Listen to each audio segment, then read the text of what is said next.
Hello, good morning everyone. Madhya Pradesh के daily current affairs में हम बात करेंगे आज 17 अक्टूबर के सारे महत्वपूर्ण करंट अफेयर्स के बारे में। और वीडियो को स्टार्ट करने से पहले कल दो प्रश्न हमने पूछे थे कि इंदौर में स्थित लेजर किरण परमाणु ऊर्जा अनुसंधान केंद्र ने वर्ष 1986 से कार्य करना शुरू किया था। यह एशिया का पहला और विश्व का लेजर किरण परमाणु ऊर्जा अनुसंधान केंद्र है। तो ये तीसरे नंबर का, पूरे विश्व का तीसरे नंबर का लेजर किरण परमाणु ऊर्जा अनुसंधान केंद्र है। दूसरे प्रश्न का आंसर था मध्य प्रदेश के किस शहर में अखिल भारतीय स्तर का फुटबॉल टूर्नामेंट नई दुनिया ट्रॉफी का आयोजन हर वर्ष किया जाता है। तो इसका जो सही आंसर है वो है आपका इंदौर। और कल के इन क्वेश्चंस पे किसी का भी अच्छा कमेंट नहीं आया है और आप लोगों का कमेंट जो है वो बहुत कम हो गए हैं। तो ये जो क्वेश्चंस जो मैं पूछता हूँ ये मैं कल से बंद कर रहा हूँ। ठीक है, आज ये आखिरी बार मैं आपसे प्रश्न पूछ रहा हूँ। मध्य प्रदेश की नई औद्योगिक नीति के अंतर्गत किन उद्योगों को थर्ड सेक्टर श्रेणी के अंतर्गत रखा गया है। दूसरा प्रश्न है निम्नांकित में से कौन सा जोड़ा बेमेल है। ठीक है, तो ये दो कमेंट आपको करके बताने हैं। जुलाई तक का हमारा करंट अफेयर अवेलेबल है। अगर आप हमारा प्रीमियम कंटेंट चाहते हैं तो आप इसे ले सकते हैं। इसके अलावा अर्धवार्षिक अंक भी हमारा अवेलेबल है। मंथली अगर आप लेना चाहते हैं तो जनवरी से लेकर पूरा जुलाई तक का मंथली भी अवेलेबल है। अगस्त सितंबर पे मैं काम कर रहा हूँ, जल्द ही आपको दे दूंगा। इसके अलावा कुछ रामबाण नोट्स हैं जिसमें अभी तक मध्य प्रदेश के जितने भी एग्जाम्स हैं उनसे पूछे गए प्रीवियस ईयर के पेपर्स हैं।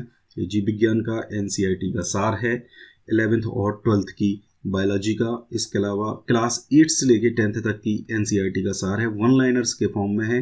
तो आप रिवीजन पॉइंट ऑफ व्यू से इसको ले सकते हैं। इनसे संबंधित क्वेरी आप इस व्हाट्सएप नंबर पर कर सकते हैं। चलिए स्टार्ट करते हैं। पहला जो प्रश्न है, हाल ही में केंद्रीय मंत्रिमंडल ने स्टार योजना के क्रियान्वयन को मंजूरी दे दी है। यह योजना निम्न में से किस राज्य में लागू नहीं की जाएगी।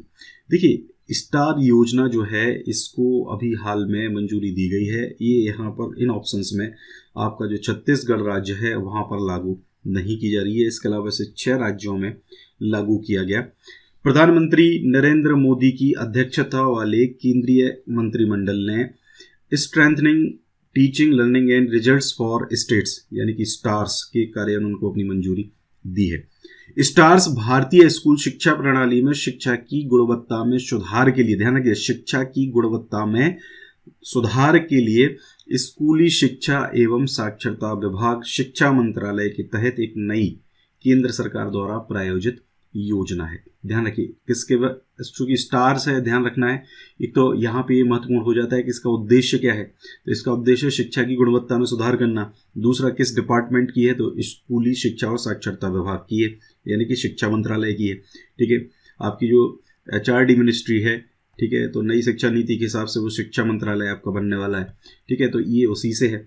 इस परियोजना की जो कुल लागत है वो 5718 करोड़ रुपए है। ठीक है, जिसमें 500 मिलियन अमेरिकी डॉलर, ठीक है, लगभग 3700 करोड़ रुपए की राशि विश्व बैंक से सहायता प्राप्त है। आपको ये भी ध्यान रखना है कि इस योजना का जो वित्त पोषण है वो किसके थ्रू किया जा रहा है, विश्व बैंक, वर्ल्ड बैंक के थ्रू किया जा रहा है। ठीक है, दूसरी चीज कितनी राशि है, वर्ल्ड बैंक की कितनी राशि दे रहा है, तो वर्ल्ड बैंक 3700 करोड़ रुपए दे रहा है, यानी कि 500 मिलियन डॉलर्स दे रहा है। टोटल जो कुल लागत है वो 5718 करोड़ रुपए है। कहाँ कहाँ लागू की जा रही है, अभी फिलहाल इसको 6 राज्यों में लागू किया जा रहा है, हिमाचल प्रदेश, राजस्थान, महाराष्ट्र, मध्य प्रदेश, केरल और उड़ीसा। ठीक है, तो इतनी चीजें आपको यहाँ पर ध्यान रखनी है। ठीक है, याद कैसे रखें आप, देखिए हिमाचल प्रदेश है, हिमाचल प्रदेश में क्या है, हिमाचल प्रदेश में शिमला है, तो आप यहाँ से याद रख सकते हैं, शिमला से शिक्षा। ठीक है, तो एक तो ये तरीका हो जाएगा आपका। दूसरा क्या है आपका, राजस्थान, महाराष्ट्र और मध्य प्रदेश, ये 3 सबसे बड़े स्टेट हैं आपके। ठीक है, तो एक तरीका आपका ये हो जाएगा कि भाई सबसे बड़े स्टेट्स में तो सबसे पहले लागू की जाएगी। केरल है, यहाँ पर साक्षरता दर सबसे ज़्यादा होती है।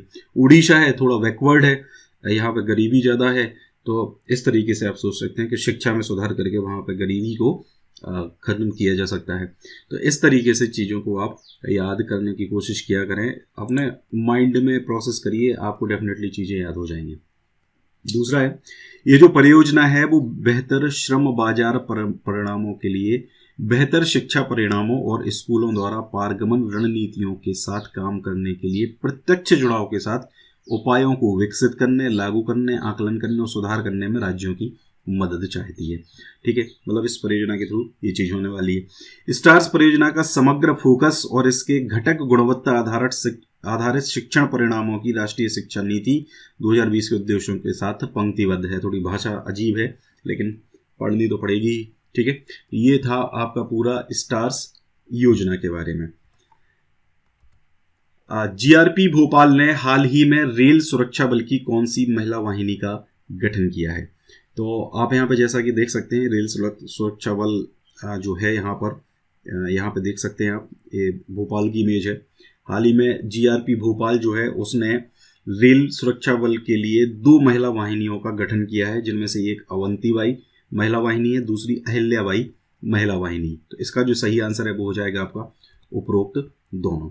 देखिए 2 महिला वाहिनी जो बनाई गई हैं अवंतीबाई और अहिल्याबाई, इनका गठन जो किया गया है जीआरपी भोपाल के द्वारा। ये उद्देश्य क्या है इसका उद्देश्य है रेलवे स्टेशन पर और चलती गाड़ियों में महिला यात्रियों की मदद करना। ठीक है, ध्यान रखिए महिला यात्रियों की मदद के लिए ये स्टार्ट करा गया है। मदद के लिए 182 नंबर पर फोन किया जा सकता है। आपको पता है सीएम हेल्पलाइन क्या है 181, और ये नंबर क्या हो गया आपका 182। ठीक है, तो जीआरपी भोपाल ने ट्रेनों में सफर के दौरान यात्रियों की सुरक्षा के लिए एक ऐप भी तैयार किया हुआ है।